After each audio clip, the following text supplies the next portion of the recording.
Hello, I'm Taiho Yamada and welcome to this preset program deconstruction video for the BioTek Organic Synthesizer from Traction Software. Today I'll be giving you a quick guided tour through one of my favorite patches, Data Cyclone.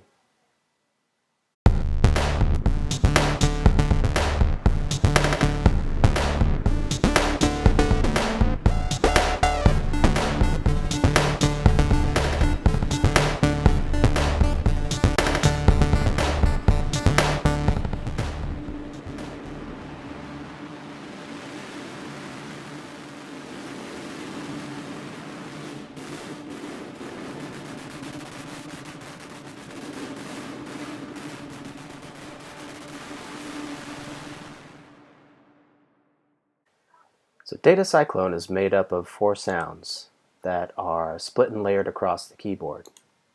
Below middle C we have drums and bass, and above we have an arpeggiated pattern.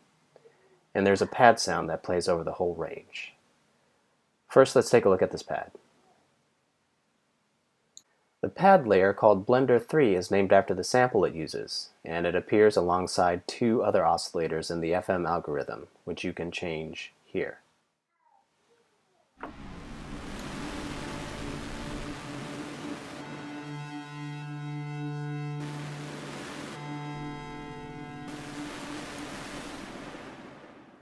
BioTek provides 4-operator FM, which can utilize both the complex virtual analog waveforms and samples, as well as traditional sine waves.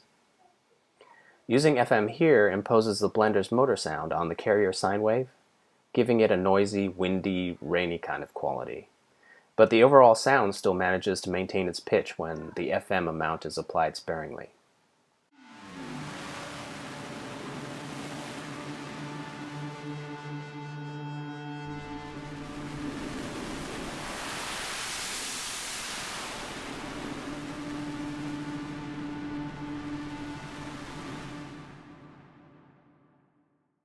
Now I'm using classic sine waves for FM alongside the sample, but BioTek also allows you to morph the wave in interesting ways. Watch how sync, saturation, symmetry, and shape distort the waveform.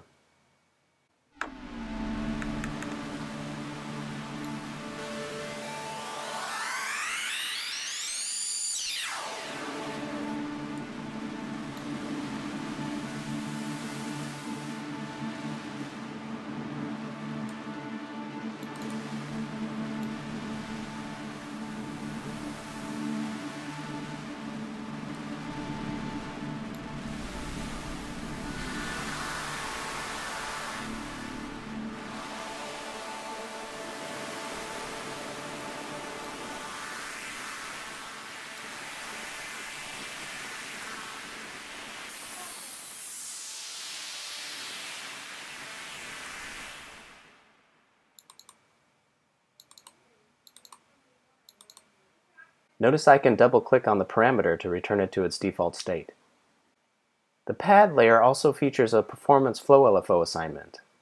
LFO1 here is one of 2 flow LFO controls that appear on the main wild page, allowing you to crossfade between up to 8 different sub-LFO shapes and tempos in real time.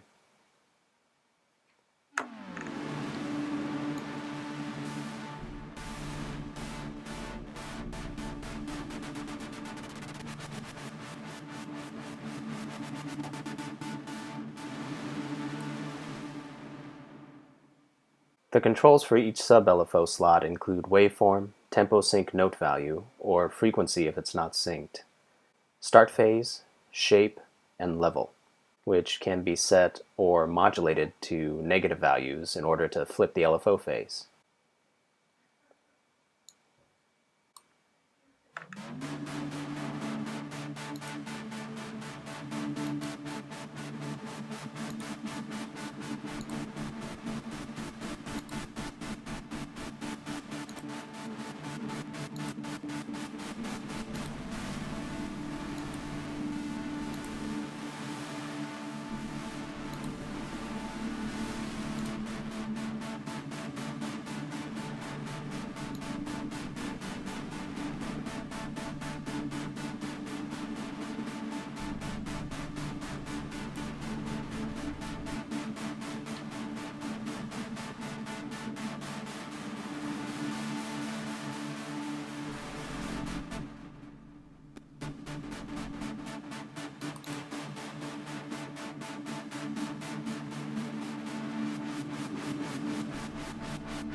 Notice I've set the level of the first LFO slot to 0. This essentially allows you to quickly mute the flow LFO while you're performing with its slider. The next sound layer, drums, provides the drum beat for the patch. I'm going to turn the level of the pad down and dampen the bass sound so we can hear the drums more clearly.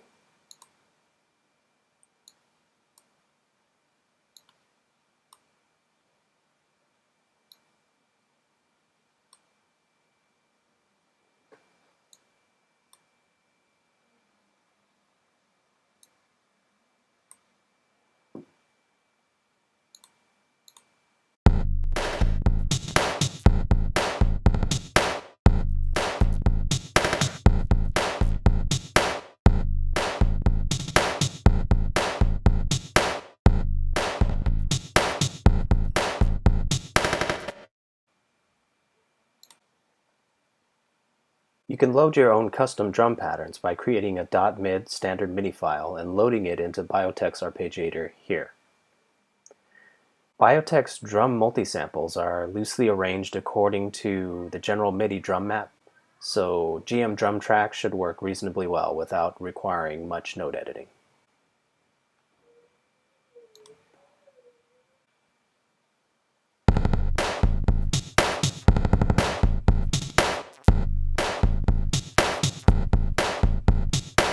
As we play, you can hear some random glitches from time to time, giving variation to the beat. This was done using the flow LFO and the delay effect. The delay is set to do tempo synchronized 16th note triplets, but its mix level is set to 0. Now if we hit the assign button on flow LFO 3, we can see that this LFO is being used to modulate the delay mix level and feedback. That makes the glitch effect audible, and it stutters whatever was most recently captured in the delay line. Now the flow LFO itself is set up in a fairly interesting way. 6 of the 8 sub-LFO slots are all zeroed out, with 2 slots containing 8th note synchronized pulse waves. These 2 slots are what modulate the delay effect on. This array of sub-LFO slots in flow LFO 3 is in turn selected by the modulation output of flow LFO 4, which is currently set to an 8th note synchronized sample and hold waveform. This setup essentially creates a weighted random distribution generator, where it modulates the delay on 1/8 of the time. It's not 1/4 of the time because the sample and hold source is bipolar, and in this case the negative values all behave as zeros, landing in the first slot, since there are no negative LFO slots. I've implemented a similar trick in the bass, which is our next layer for exploration. Now we can see that the same type of generator is set up on the bass, but the delay is set to straight 16th notes rather than triplets in order to create a different rhythmic feel. Now a different weighted random generator is set up on LFOs 5 and 6. But the modulation targets in this case are oscillator and filter parameters, creating a wobble effect. Here we can see a mod route to oscillator 2 sync.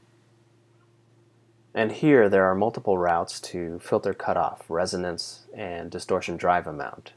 These mods have the effect of opening the filters and brightening the underlying oscillator timbres. Notice that the sine wave sources have different note divisions, so the wobbles can randomly have different rhythmic feels.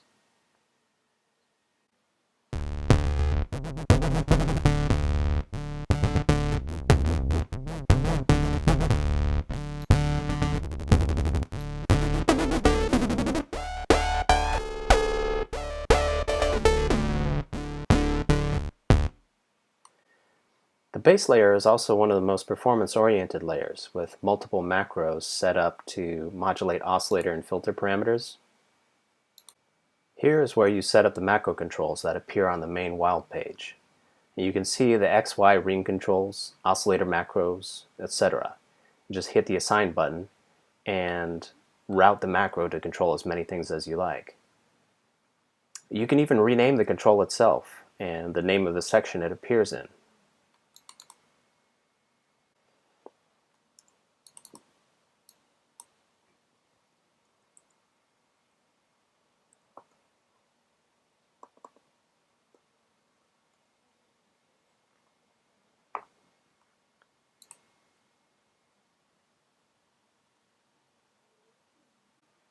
The last layer is the ARP layer.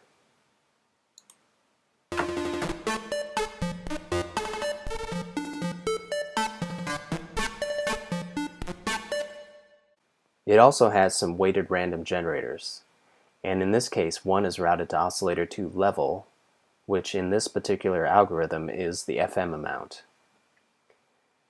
Now since it's being arpeggiated in eighth notes, the amplitude envelope is fairly short. Note that envelope 3 is routed to filter by default, and envelope 4 is hardwired to amplitude. The envelope 3 route can be defeated, but the hardwire envelope 4 connection cannot. However, you can still route envelope 4 to additional destinations if you want. BioTek's envelopes can have up to 32 stages, and you can add and subtract them using the stages parameter. You can also add stages by clicking on the envelope graphic. In the amplitude envelope, it's possible to loop the sustain portion and define where the sustain starts and ends.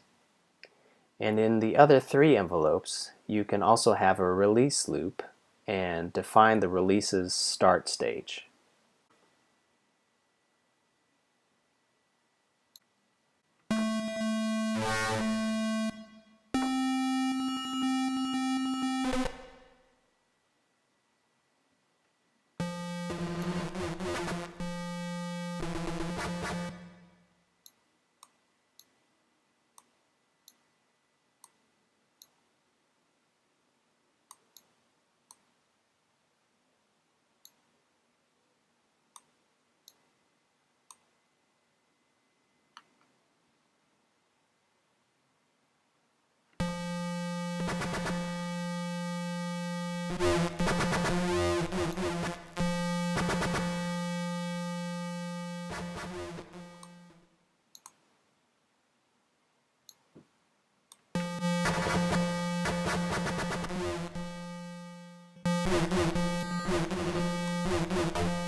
Alright, that's it for now. I hope you enjoyed this deconstruction of the BioTek patch Data Cyclone.